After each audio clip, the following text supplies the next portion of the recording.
ABC General Hospital spoilers reveal that the fire was never really about property, and that is what makes this next wave of destruction so much more terrifying.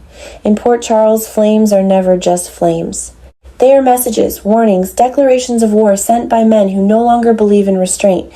This time, the smoke rising over the city is not only the aftermath of grief, but the shape of vengeance itself, and at the center of it stands Jens Sidwell, a man whose sorrow has curdled into obsession after Marco's death. What began as mourning is hardening into strategy. What looked like heartbreak is revealing itself as something colder, more deliberate, and far more dangerous. Sidwell is no longer interested in symbolic victories or quiet pressure. He wants Sonny to feel devastation in his bones. He wants him stripped of control, stripped of certainty, stripped of the arrogant belief that he can always protect the people he loves. That is the real revenge taking form now, and the cruel brilliance of it is that Sidwell understands exactly where Sonny is weakest. Sonny can withstand threats against himself. He can survive enemies, bullets, investigations, betrayal, and bloodshed. But the thought of one of his children trapped in a nightmare because of a war that should have belonged to him alone is the kind of pain that can split him open from the inside. After the penthouse fire and Michael's burns, Sonny is no longer dealing with vague suspicions or half-formed instincts. He knows now that the attack was not random, not accidental, and not the work of some reckless outsider looking for chaos. He understands that someone has been deliberately widening the battlefield around him, turning personal spaces into crime scenes and family members into collateral damage. That realization changes everything. It is one thing for Sonny to face an enemy in the shadows. It is another thing entirely for him to realize that the enemy has stopped hiding and has started escalating. Marco's death has pushed Sidwell into that exact state. Any line that once existed between retaliation and madness is disappearing, and Sonny can feel it. He can sense that another strike is coming, one designed not merely to wound but to scar. The problem is that knowing danger is near does not mean he can stop it. For perhaps the first time in a long while, Sonny is forced to confront the horrifying possibility that his own war has become too large, too emotional, and too reckless to contain. Sidwell's mind is now operating from a place that is both emotional and calculating, which makes him even harder to predict. He is grieving, yes, but he is not broken in a way that leads to paralysis. He is broken in a way that leads to invention. He is looking at every person Sonny loves and measuring the damage their suffering might cause. He is no longer satisfied with proving power. He wants to create memory. He wants Sonny to live with an image he cannot erase, a sound he cannot forget, a loss that will haunt every room he enters after the smoke clears. In Sidwell's warped sense of justice, Sonny must be made to experience the same helplessness that followed Marco's death. That is why Charlie's Pub becomes the perfect target. It is not just a building. It is tied to Kristina's hope, her sense of renewal, and her attempt to build something meaningful out of the wreckage of her own pain. Destroying it would not simply ruin a business. It would desecrate the possibility of healing, and if Kristina is inside when it happens, then the attack becomes more than revenge. It becomes a direct emotional execution aimed at Sonny's heart. Kristina, meanwhile, is standing on ground she believes she has finally reclaimed. The reopening of Charlie's Pub represents far more than a public event for her. It is proof that ruin does not always win, that something damaged can return, that survival can be turned into purpose. She throws herself into the preparations with a kind of determined optimism that is almost painful to watch, because there is vulnerability beneath every hopeful gesture. She needs this reopening to mean something.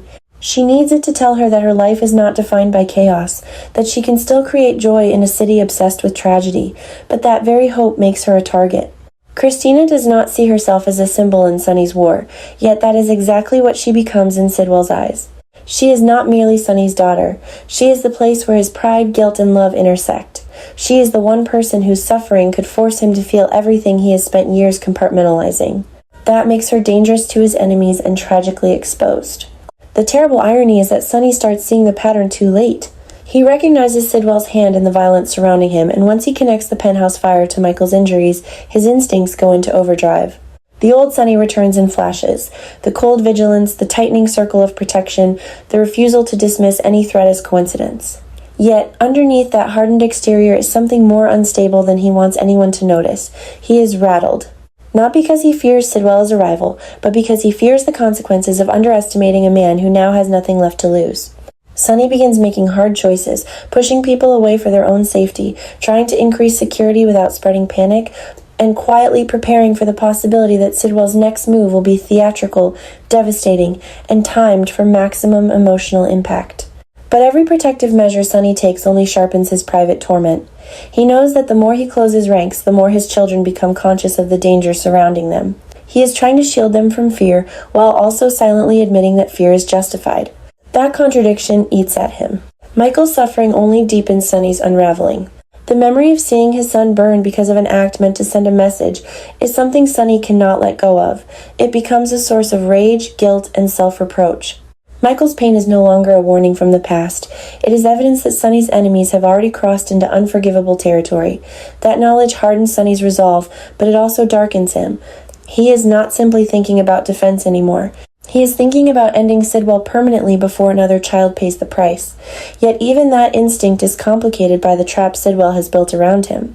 If Sonny moves too quickly, too violently, or too publicly, he risks validating every dark suspicion others have about him. He risks turning himself into exactly the monster his enemies claim he is. But if he hesitates, if he waits for certainty, if he tries to stay strategic and controlled, then he may lose someone else. This is the kind of impossible choice that makes Sonny compelling and tragic at the same time. He is a man whose identity has always been rooted in protection, but the methods that once gave him power may now be the very things dragging danger closer to his family. When the day of Charlie's reopening arrives, the atmosphere feels almost unnaturally bright, as if the city itself is trying too hard to believe in fresh starts. There is excitement, nerves, and a fragile sense of celebration, but beneath it all sits a current of dread that only a few people can feel. Kristina is trying to focus on the future. Sonny is trying to pretend he is not counting exits, faces, blind spots, and timing. What makes the coming catastrophe so devastating is that it does not happen in a vacuum. It happens in a moment that was supposed to signify resilience. And when the fire begins, it tears through more than wood and walls. It shreds the illusion that Port Charles can ever separate family from vengeance. The blaze erupts with terrifying speed, suggesting planning rather than accident. Heat and panic swallow the space almost instantly. Smoke destroys visibility. The celebration collapses into chaos. In the confusion, Kristina becomes trapped, cut off by falling debris, and the kind of merciless fire that leaves no room for hesitation. She is suddenly forced into a fight for survival that feels brutally personal, not only because death is near, but because somewhere in the back of her mind is the horrifying realization that this may not have been random at all. Her attempts to rebuild her life may have been used against her. In that moment, Kristina is no longer just in danger. She is being made into a message, and that recognition is almost as suffocating as the smoke. For Sonny, the news lands like a nightmare he had already imagined but failed to prevent. That is the part that destroys him. Not simply that Kristina is inside, but that he knew something was coming and still could not stop it. The helplessness is immediate and unbearable. Every instinct in him screams to run into the fire, to tear through walls if necessary, to do something with his own hands because the passivity of waiting feels like death. But alongside that paternal panic is another emotion, darker and more destabilizing, self-hatred. Sonny cannot escape the thought that Kristina is in that inferno because of him, because of the enemies he made, the wars he prolonged, the power he believed he could control. In public, he will be all urgency and command, but internally he is collapsing under the weight of a single monstrous question. How many more of his children will suffer before his life stops poisoning theirs? Sidwell, on the other hand, reaches the most chilling point in his transformation here, because by now revenge is no longer reactive. It is almost ritualistic. He has chosen a place attached to hope, a victim attached to Sonny's deepest vulnerability, and a method already associated with pain and unfinished trauma. That repetition matters. He is not merely attacking. He is forcing Sonny to relive fire as a pattern, as a recurring punishment, as proof that nothing can ever truly be rebuilt under his watch. But even in Sidwell's apparent control, there is a fracture. Revenge this extreme does not restore the dead. It does not ease grief. It only expands the graveyard.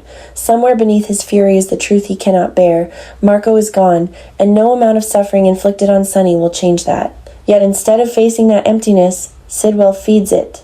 That makes him more dangerous than ever, because he no longer needs victory in the normal sense. He only needs devastation. The tragedy surrounding Kristina's fate becomes even heavier because her danger does not exist in isolation. It ripples through the entire family. Sonny is forced to watch the consequences of his world closing in again. Michael's previous injuries now feel like the first tremor before a larger collapse. Every memory of past losses, past hospital rooms, past screaming fear comes rushing back. The possibility that Kristina could leave Port Charles, whether through trauma, recovery, or the permanent kind of exit no one wants to name too quickly, hangs over everyone like smoke that refuses to clear. The terror is not only physical, but emotional. If Kristina survives, she may no longer want any part of the life that keeps placing her in danger. She may look at Sonny and see not only her father, but the center of a storm that keeps consuming everything near him. That possibility wounds him almost as deeply as the threat to her life itself. And that is where the story becomes truly brutal. The fire is not just a disaster, it is a turning point. It forces Sonny into a reckoning he has avoided for years. It forces Kristina into a final confrontation with the cost of remaining in her father's orbit. It turns Sidwell from a grieving enemy into a full-scale architect of ruin. Every character is shoved toward a wall with no clean way out. Sonny may choose revenge and lose what remains of his soul. He may choose restraint and lose the people he loves. Kristina may survive only to decide that survival requires distance, escape, disappearance, an ending of her own choosing that confirms the deepest fear Sonny has carried all along, that loving him comes with a price no child should ever have to pay. In the end, the most devastating thing is not the fire itself, but what it exposes. Sidwell's vengeance reveals how grief can mutate into cruelty when it is fed by power and obsession. Sonny's fury reveals how fragile even the strongest protector becomes when his family is turned into a battlefield. Kristina's ordeal reveals that rebuilding a life means very little if the past keeps arriving with matches in its hands. What is coming next will not feel like ordinary fallout. It will feel like a reckoning. And if Kristina's exit truly lies ahead, then this inferno may be remembered not just as another attack in Port Charles, but as the night Sonny's world was finally forced to face the truth it had been outrunning for far too long. Revenge never stops where it starts, and once the flames rise high enough, everyone loses something they can never get back. The possibility of Sidwell being arrested for murder does not bring relief to Port Charles, but instead creates a dangerous shift in the balance of power that few are prepared for. What should have been a moment of justice begins to feel like the opening move in a much larger and far more calculated game, one that Cullum has been quietly advancing in the shadows. Sidwell's downfall, rather than ending the chaos, may actually be the key that allows Cullum's plan to move forward without resistance, proving that this was never just about revenge, but about control. As the walls begin to close in on Sidwell, the narrative takes a darker turn, exposing how deeply manipulated the situation has become. His arrest threatens to silence him, to cut off loose ends before the full truth can emerge, and that silence may be exactly what Cullum needs. With Sidwell removed from the board, attention shifts, suspicion scatters, and the real architect of the chaos gains more freedom to act. This is where the story becomes more unsettling, because it suggests that everything, every fire, every loss, every act of violence may have been part of a larger design that is only now beginning to reveal itself. At the center of this unraveling storm stands Sonny, a man who is slowly being pushed toward a version of himself he has fought to suppress.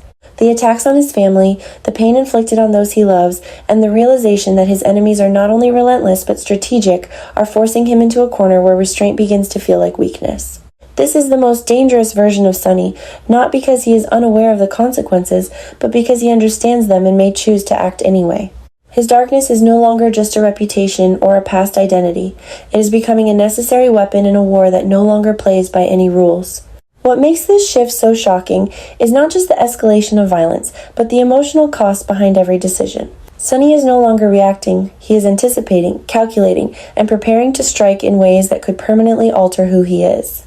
The line between justice and vengeance begins to blur, and the more that line fades, the more Port Charles is pulled into a spiral that feels impossible to stop. Sidwell's arrest may look like an ending on the surface, but in reality, it is the moment everything becomes more unstable, more unpredictable, and far more dangerous than anyone expected.